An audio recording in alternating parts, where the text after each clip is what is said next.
Reviewing NHL games of November 18th, 2018. We got 5 games on tonight. Let's get to the board. Dallas Stars beat the New York Islanders 6-2. Now, Dallas is coming off a 1-0 overtime win against Boston, a real snooze fest, with the exception of some shenanigans from Marchand. And the Islanders are coming off a 7-1 high-scoring game against the New York Rangers. Now, to start the game in the first period, Beauvillier gets his 5th of the year from Komarov and Pollock. If you remember, Beauvillier had a hat trick in that last game against the Rangers, and I was looking him up today.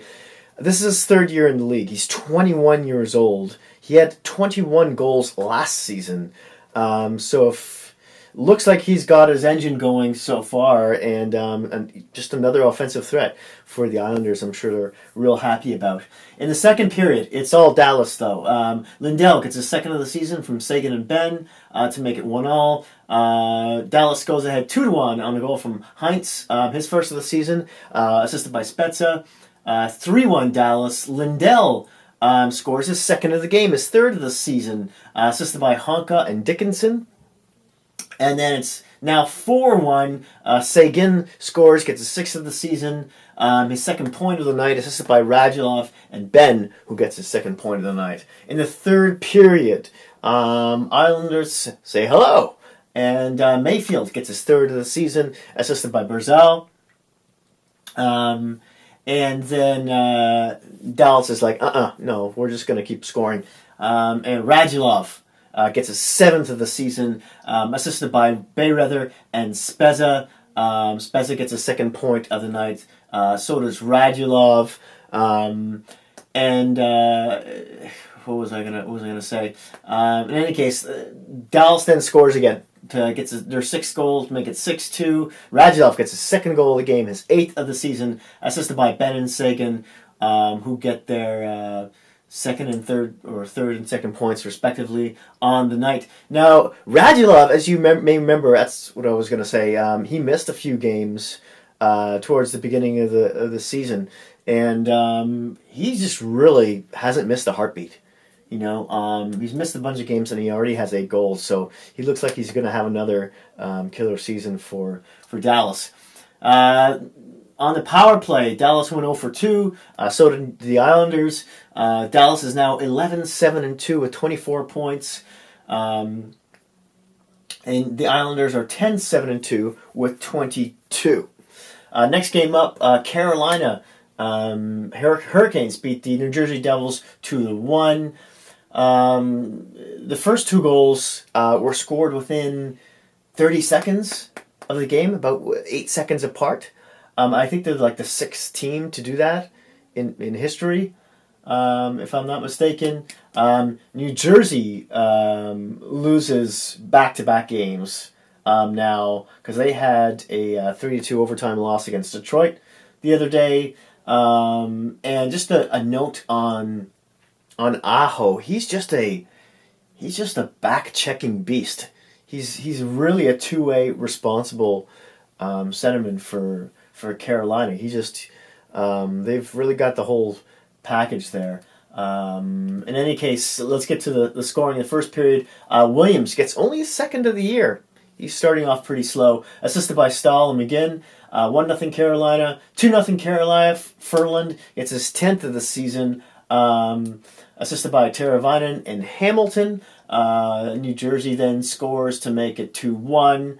Zacha gets his 2nd goal of the season, assisted by Bratt. Now, Zacha was started the first 10 games with New Jersey, and then was sent back down to the AHL, and they got recalled again a few games ago, and he was pointless in his first 10 games, but now he's got a couple goals, so hopefully he's coming around. But in any case, New Jersey loses. The power play, Carolina goes 0 for 3. So does Jersey. McElhinney saved 33 of 34 shots. He's really making this goaltending decision hard for Carolina, because I believe they're still carrying 3 goalies in Darling and also in oh my god, I can't think of his name right now. He used to play for Detroit. Anyways, yeah. Well, they've got three.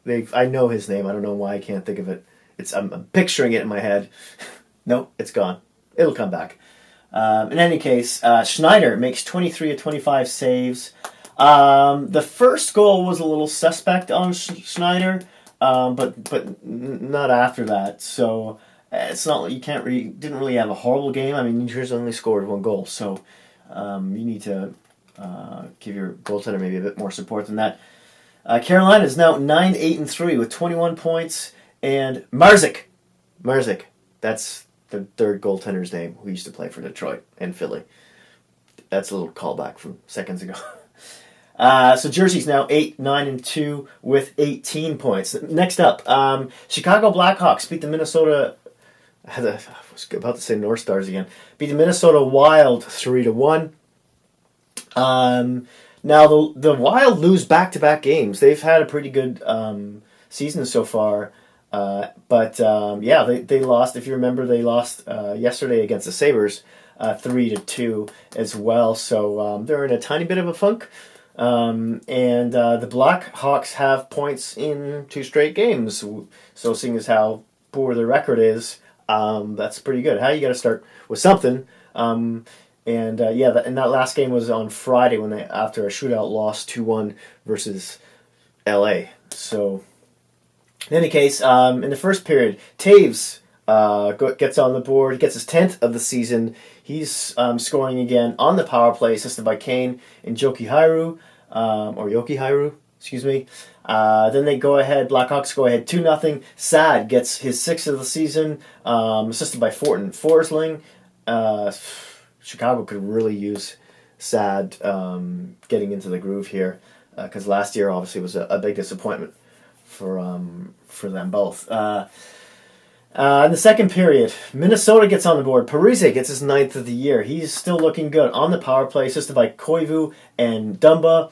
And then Chicago puts it away. Although I saw parts of this game, and Minnesota really sort of poured it on in the last half of the game, but nothing happened there. In any case, that empty net goal was scored to make it 3-1 by Cahoon, has his 2nd of the season, assisted by Taves and Kane, who get their 2nd point of the night. Chicago went 1 for 3 on the power play, so did Minnesota. Crawford saved 39 of 40 shots. He had a really good game. That's fantastic news for Chicago. Hopefully he gets a bit more consistent with his efforts there. Statlock, the backup for Minnesota, got the call, and he saved 25 of 27. Chicago's now 8-5 with 21 points. We're at 500.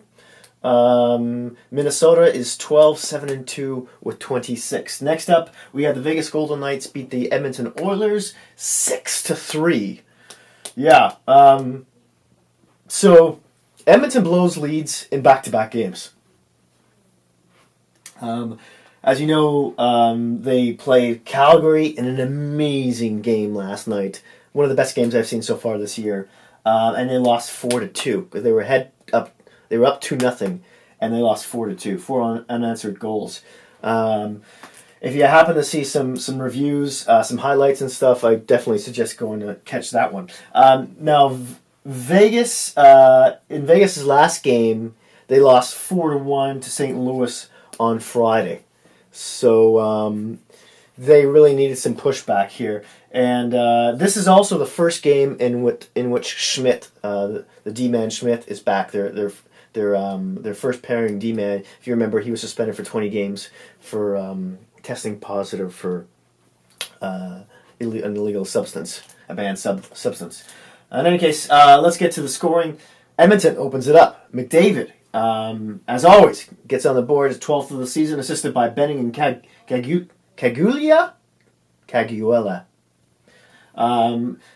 Vegas evens it up. Carlson gets his 5th of the season, assisted by Theodore and Smith.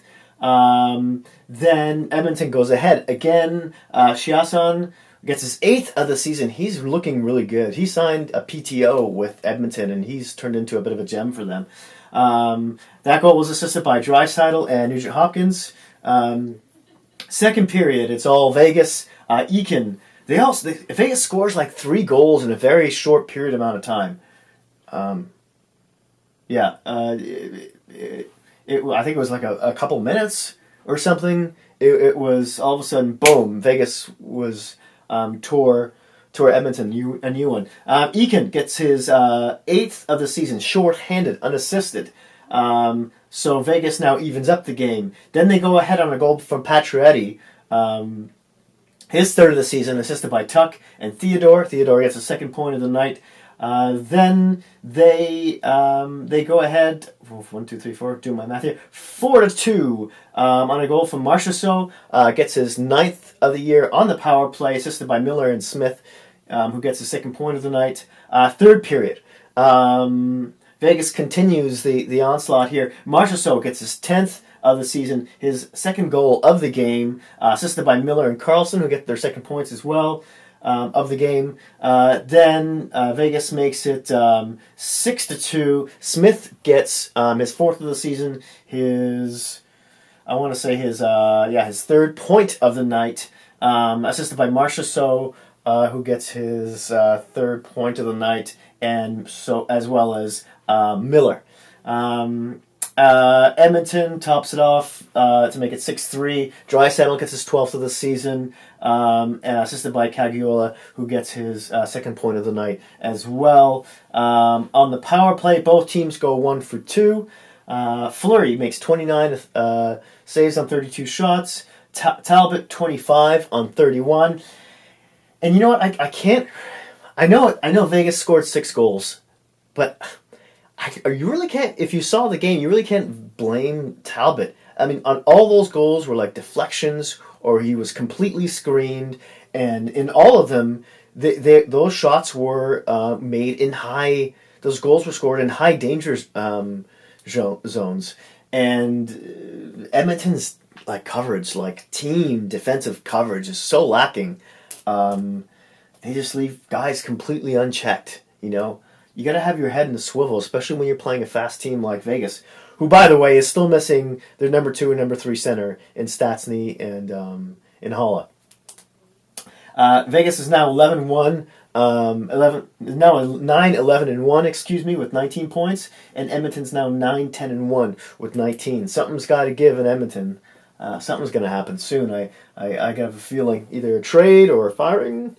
Last game up, Colorado Avalanche beat the Anaheim Ducks 4-3 in overtime.